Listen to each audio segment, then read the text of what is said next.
আপনাকে কোনো কাজ কাম নাই? সারাক্ষণ থেকে বন্ধু বান্ধবদের সাথে আড্ডা দিতে থাকেন, এগুলো তো ভালো ছেলের লক্ষণ না। বিয়ে করতে হবে না আপনাকে, বউ পালতে হবে না। এই মেয়েটা কে? ঝড়ের গতিতে সব কিসব বলে গেল। আমি তো এবারে চিনি না। এই মেয়েটা কে? চিনিস না মানে?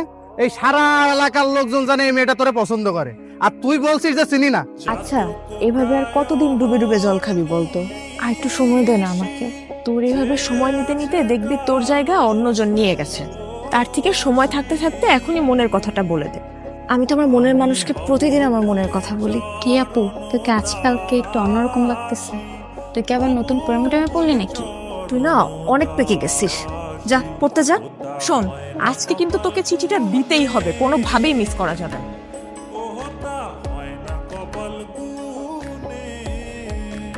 আমি কইছিলাম না মেয়েটা কিন্তু আজকে আইছিল কিছু একটা বলার জন্য। আরে কি বলবে আমারে? এই দিক দিয়ে হয়তো যাচ্ছিল, অট্টকল দেখার আগে নেই। আমি শিওর, শুধু শিওর না, অভার শিওর ওই মেয়ে তোকে কিছু বলতে আসছে। কোনো মেয়ে আছে নাকি তোর পছন্দের?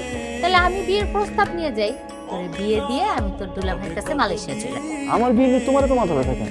আর তোর সমস্যাটাকে বিয়ে করতে আমার সেটা বলতো। দেখো, আমি যখন সময় হবে তখন আমি ঠিকই বিয়ে করবো। তোমার তো টেনশন করা লাগবে না। আপনি তো আমাকে ভালোই ফলো করেন, কিন্তু কিছু বলেন না। আমি আপনাকে ফলো করি সেটা আপনি জানেন কি করে? তার মানে আপনি আমারে ফলো করেন? তলে তলে এত করে ইচ্ছে? আরে মানুষ মানুষকে দেখে না রাস্তা বের হইলে, ওই দেখা আর কি।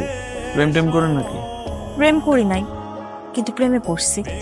আপনি কি কিছুই বুঝেন না? না বুঝাইলে বুঝবো কিভাবে? আই ওটো আসেন তো। আপনারা তো রাগ করে ফেললেন।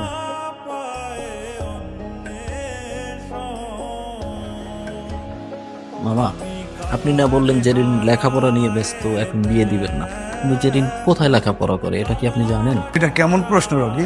একটা ছেলের সাথে বিভিন্ন জায়গায় ঘুরে বেড়ায়। জেরিনের মা, জেরিনকে নিয়ে এদিকে আসো। আজ থেকে ওর বাইরে যাওয়া নিষেধ। কলেজের নাম করে কোথায় যায় কোনো খোঁজ খবর রাখো? কি করছো?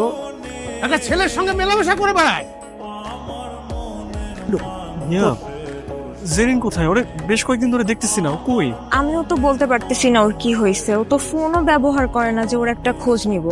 দেখো, নেহাল তোমার বান্ধবীকে অনেক পছন্দ করে।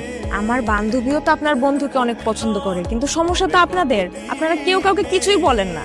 সেদিন এত সুযোগ করে দেওয়ার পরও কেউ কাউকে কিছুই বলতে পারলেন না আপনারা। একটা মানুষ যদি তার মনের কথা না বলে কিভাবে বুঝবো? আমার ভুল হয়েছে, আমি মানে আমার ভুল হয়েছে, কিন্তু আমি আর ভুল করবো না। আমি ওকে সরাসরি বিয়ের প্রস্তাব দিব। দরকার হলে আমার বোনকে ওর বাসায় পাঠাবো, আর না হলে তুমি ওকে প্লিজ আমার সামনে একটু এনে দাও। আমি প্রয়োজন ওকে নিয়ে পালিয়ে যাব। প্লিজ কালকে ওকে আমার সামনে আনার একটু ব্যবস্থা করো। আমাদের ভালোবাসাটা শুরু হওয়ার আগে যেন শেষটা হয়ে যায়। কি এত জরুরি দরকার? তুই জানিস না কি হয়েছে? নেহাল ভাইয়া তো তোকে অনেক পছন্দ করে। এখন আর পছন্দ করে কি হবে? বাসা থেকে তো বাইরে হতে পারবো না। এখন কি হবে মানে? তোরা দুজন বাসায় কথা বলবি? এখন বাসায় কথা বলার লাভ আছে? রকি ভাই যে কাণ্ডটা করছে, না দিবে আমার বাসা থেকে বাইরে হইতে, না পারবো তার সাথে কথা বলতে। আমার তো বাসার মধ্যে আটকায় রাখছে।